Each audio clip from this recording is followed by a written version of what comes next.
ನಮಸ್ತೆ ವೀಕ್ಷಕರೇ, ಸುದ್ದಿಗಾರ ಲೇಡೀಸ್ಗೆ ಸ್ವಾಗತ. ನಾನು ನಿಮ್ಮ GM ರಾಜಶೇಖರ್. ಮಾತಾಡಿದ್ರೆ 5 ಗ್ಯಾರಂಟಿ ಕೊಟ್ಟಿಲ್ವೇನಪ್ಪ, ಕರೆಂಟ್ ಫ್ರೀ ಕೊಟ್ಟಿಲ್ವೇನಪ್ಪ, ಬಸ್ ಕೊಟ್ಟಿಲ್ವೇನಪ್ಪ, ಇದು ಯಾರಿಗೆ ಬೇಕು ಸರ್?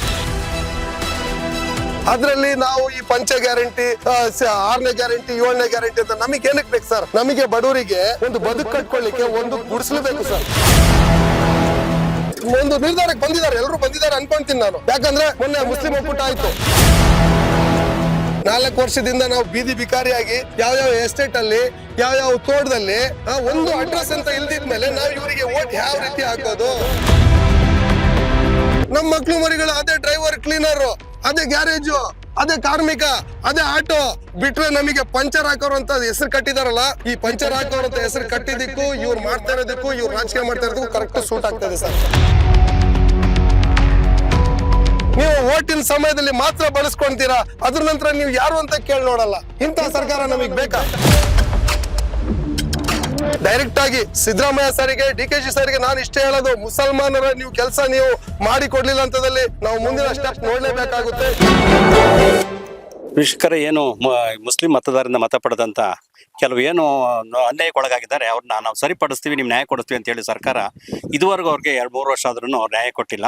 ಈ ಬಗ್ಗೆ ಅತಿಕ್ ಅವರು ಈ ಬಗ್ಗೆ ಒಂದು ಅನಿಸಿಕೆ ಹೇಳ್ತಾರೆ. ಬನ್ನಿ, ಹಾಗಾದ್ರೆ ಅತಿಕ್ ಏನೇನಾಗಿದೆ, ಏನ್ ಸಮಸ್ಯೆ ಆಗಿದೆ ಸರ್? ಈಗ ಮೊದಲನೇದು, ನನ್ನ ಹೆಸರು ಮೊಹಮ್ಮದ್ ಅತೀಕ್ CKM.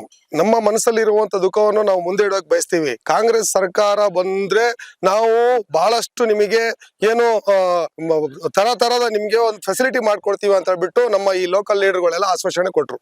ಆವಾಗ ಏನು ಎಲ್ಲಾ ಇರುವಂತ ಮತದಾರರು ಏನ್ ಮುಸಲ್ಮಾನರು ಇದೀವೋ, ನಾವು ಕಾಂಗ್ರೆಸ್ ಅಂದ್ರೆ ಪಂಚಪ್ರಾಣ, ಆ ಕಾಲದಿಂದ ನಾವು ಕಾಂಗ್ರೆಸ್ಸಿಗೆ ವೋಟ್ ಮಾಡ್ಕೊಂಡು ಬಂದಿರೋದು ಅಂತ ಹೇಳ್ಬಿಟ್ಟು ಎಲ್ರು ನಾನು ಹೇಳ್ದೆ ಅವಾಗ, ನೋಡಿ ಇವರೆಲ್ಲ ಮೂರ್ಖನ್ ಮಾಡ್ತಾ ಇದಾರೆ, ಯಾರು ಕೂಡ ನಮ್ ಹಿಂದೆ ಬರಲ್ಲ, ನಮಗೆ ಬೇಕಾದ್ರೆ ನಾವು ಹೋರಾಟ ಮಾಡಬೇಕು.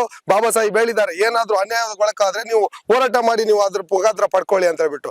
ಸರ್ ನೋಡಿ, ಹಿಂದೆ ಏನಾಗಿದೆ, ಒಂದು 350 ಕುಟುಂಬ ಇಂದವರ್ ಗ್ರಾಮ ಪಂಚಾಯತಿ ಸರ್ವೆ ನಂಬರ್ 36-38 ಇದ್ರಲ್ಲಿ ಏನಾಗಿತ್ತು, ಹಿಂದೆ ಮುನ್ಸಿಪಾಲಿಟಿಯವರು ಡೆಮಾಲಿಷ್ ಮಾಡಿ ತೆಗ್ದಿದ್ರು. ಮಾಡುವಾಗ 15 ದಿವಸ ಕಾಲ ಇದೇ ತಾಲೂಕ್ ಆಫೀಸ್ ನ ಮುಂದೆ ಮಹಿಳೆಯರು ಅಲ್ಲೇ ಅನ್ನ ನೀರು ಮಾಡ್ಕೊಂಡು ಅಲ್ಲೇ ಮಲಗ್ತಾ ಇದ್ದು. ಇದೇ ಕಾಂಗ್ರೆಸ್ನವ್ರು ಬಂದು ಅಕ್ಕಿ ಕೊಡ್ತಾ ಇದ್ರು, ನಾವು ನಿಮ್ ಜೊತೆ ಇದೀವಿ, ನಮ್ ಸರ್ಕಾರ ಬಂದ್ರೆ 1 ವರ್ಷದ ಒಳಗಡೆ ನಾವು ಏನು ಒಸ್ತುವರಿಗಳಿಗೆ ಮುಖ್ಯಮಂತ್ರಿಗೆ ಹೇಳಿ ನಾವು ನಿಮ್ಗೆ ಸೈಟ್ ಮಾಡ್ಕೊಡ್ತೀವಿ, 350 ಕುಟುಂಬ ಏನಿದೆ ನಿಮ್ ಲಿಸ್ಟ್ ಕೊಡಿ ಅಂತ ಹೇಳ್ಬಿಟ್ಟು 25 ಸೈಟ್ ತಗೊಂಡ್ರು ಸರ್ ಲಿಸ್ಟ್ ಇವರು.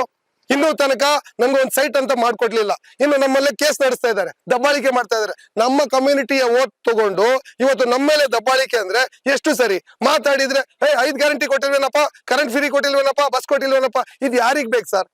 ನಮ್ಗಳಿಗೆ ಏನಕ್ಕೆ? ನಾವು ಇಡೀ ದಿನ ಕೂಲಿ ಮಾಡಕ್ ಹೋದ್ರೆ ನಮಗ್ ಸಿಕ್ಕೋದು 300-400 ರೂಪಾಯಿ, 500 ರೂಪಾಯಿ.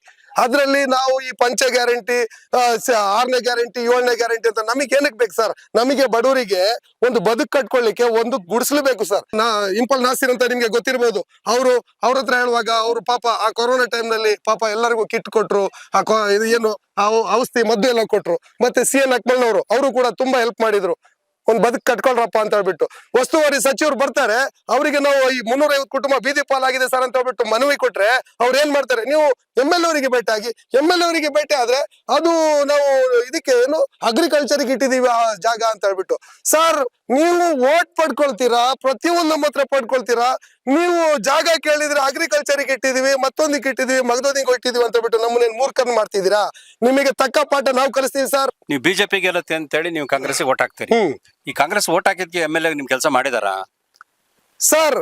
ಅವ್ರು ಏನ್ ಮಾಡಿದ್ದಾರೆ, ಕೆಲವೊಂದು ಲೀಡರ್ಗಳನ್ನ ಇಟ್ಕೊಂಡಿದ್ದಾರೆ. ಅವ್ರು ಏನ್ ಮಾಡ್ತಾರೆ, ಅವ್ರು ಏನಾದ್ರು ನಾವು ಹೇಳಿದ ಕೆಲಸಗಳನ್ನ ಹೇಳಿದ್ರೆ ಅವ್ರ MLA ಅವರು ಬೆನ್ನು ಓಡಿಸ್ಬಿಟ್ಟು ಕಳ್ಸ್ಬಿಡ್ತಾರೆ ಅವ್ರಿಗೆ, ಮಾಡೋಣ ಬಿಡೋ, ಮಾಡ್ಕೊಡೋಣ ಬಿಡೋ ಅಂತ ಹೇಳ್ಬಿಟ್ಟು. ಅದ್ರಲ್ಲಿ ಹೋರಾಡೋರು ಕೆಲವು ಲೀಡರ್ಗಳು ಸರ್, ಒಂದು ಮುಸ್ಲಿಮ್ಸಿನ ಒಂದು ನೋವು ಇಟ್ಕೊಂಡು ಹೋರಾಡೋರು ಕೆಲವು ಲೀಡರ್, ಇಂಪಲ್ ನಾಸಿರ್ ಆಗಿರ್ಬೋದು, CN ಅಕ್ಮಲ್ ಆಗಿರ್ಬೋದು, ಮತ್ತೆ ನಮ್ಮ ನಜೀರ್ ಅಲಿ ಕಾಲುಬಾ ಆಗಿರ್ಬೋದು, ಇನ್ನ ಈ ರೀತಿಯ ಕೆಲವು ಮುಖಂಡರುಗಳಿದಾವೆ. ಈಗ ಒಂದು ನಿರ್ಧಾರಕ್ಕೆ ಬಂದಿದ್ದಾರೆ, ಎಲ್ಲರೂ ಬಂದಿದ್ದಾರೆ ಅನ್ಕೊಂತೀನಿ ನಾನು.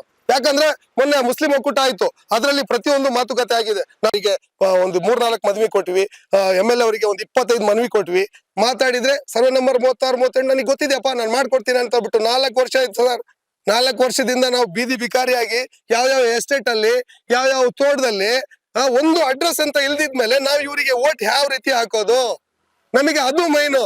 ಈಗ ನಮಗೊಂದು ಅಡ್ರೆಸ್ ಇಲ್ಲ, ಒಂದ್ ಶಾಲೆ ಇಲ್ಲ, ನಮ್ಮ ಮಕ್ಳು ಮರಿಗಳು ಅದೇ ಡ್ರೈವರ್, ಕ್ಲೀನರ್, ಅದೇ ಗ್ಯಾರೇಜು, ಅದೇ ಕಾರ್ಮಿಕ, ಅದೇ ಆಟೋ ಬಿಟ್ರೆ ನಮಗೆ ಪಂಚರ್ ಹಾಕೋರು ಅಂತ ಹೆಸರು ಕಟ್ಟಿದಾರಲ್ಲ, ಈ ಪಂಚರ್ ಹಾಕೋರು ಅಂತ ಹೆಸರು ಕಟ್ಟಿದ್ದಕ್ಕೂ ಇವ್ರು ಮಾಡ್ತಾ ಇರೋದಕ್ಕೂ ಇವ್ರು ರಾಜಕೀಯ ಮಾಡ್ತಾ ಇರೋದಕ್ಕೂ ಕರೆಕ್ಟ್ ಸೂಟ್ ಆಗ್ತಾ ಇದೆ ಸರ್. ಇಲ್ಲಿ ಎರಡನೇ ಮಾತಿಲ್ಲ. ಈ ಶಾಸಕರು ಏನು ತಮ್ಮಯ್ಯವ್ರ ಆಡಳಿತ ಹೇಗಿದೆ ನಿಮ್ಗೆ? ಅವ್ರ ಬಗ್ಗೆ ಸರ್ ನಾನು ಅವ್ರ ಬಗ್ಗೆ ಏನು ಬೇರೆ ರೀತಿಯಲ್ಲಿ ಹೇಳಕ್ ಇಷ್ಟಪಡಲ್ಲ. ಆದ್ರೆ ನಮ್ಮ ಅಭಿವೃದ್ಧಿ, ನಮ್ಮ ಮುಸಲ್ಮಾನರ ಕೆಲಸ ಯಾಕೆ ಮಾಡ್ಕೊಡ್ತಾ ಇಲ್ಲ ಸರ್ ನೀವು? ನಿಮಗೆ ಯಾರು ಹೇಳ್ಕೊಡ್ತಾ ಇದಾರೆ ಮಾಡಬೇಡಿ ಅಂತ ಹೇಳ್ಕೊಡ್ತಾ ಇದಾರ? ಮುಸಲ್ಮಾನ್ ಒಂದೇ ನಂಬರ್ ಇಲ್ಲ ಕರ್ನಾಟಕದಲ್ಲಿ. ನೀವು ಎಷ್ಟು ರಿಸರ್ವೇಶನ್ ಕೊಡ್ತಾ ಇದ್ದೀರಾ? ನೀವು ಯಾಕೆ ಮುಸಲ್ಮಾನರಿಗೆ ದಬ್ಬಳಿಕೆಗೆ ಒಳಗ್ ಮಾಡ್ತಾ ಇದ್ದೀರಾ? ನಮ್ಮಲ್ಲಿ ಏನ್ ತಪ್ಪಾಗಿದೆ? ನೀವು ಓಟಿನ ಸಮಯದಲ್ಲಿ ಮಾತ್ರ ಬಳಸ್ಕೊಂತೀರಾ, ಅದ್ರ ನಂತರ ನೀವು ಯಾರು ಅಂತ ಕೇಳಿ ನೋಡಲ್ಲ. ಇಂಥ ಸರ್ಕಾರ ನಮಗ್ ಬೇಕಾ? ಸಿದ್ದರಾಮಯ್ಯ ಅವ್ರ ಬಗ್ಗೆ ಆಗ್ಲಿ, DK ಅವ್ರ ಬಗ್ಗೆ ಆಗ್ಲಿ, ನಾನು ಅವ್ರ ಬಗ್ಗೆ ದೊಡ್ಡ ವ್ಯಕ್ತಿಗಳ ಬಗ್ಗೆ ಏನು ಹೇಳಕ್ ಇಷ್ಟಪಡಲ್ಲ.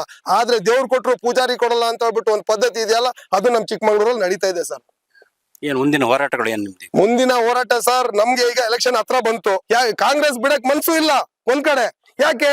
ನಮ್ಮ ತಾತ ಮುತ್ತಾತ ಕಾಲದಿಂದ ಬಂದಿರುವಂತ ಕಾಂಗ್ರೆಸ್ ನಾವು ಇವತ್ತು ಬಿಟ್ಟು ಹೋಗ್ಬೇಕಲ್ಲ. ಯಾರ ಕಡೆಯಿಂದ? ಇಂತ ಕೆಲವು ಪುಡಾರಿ ಲೀಡರ್ಗಳಿಂದ ನಾವು ಕಾಂಗ್ರೆಸ್ ಬಿಡ್ಬೇಕಾಗ್ತಾ ಇದೆ ಸರ್.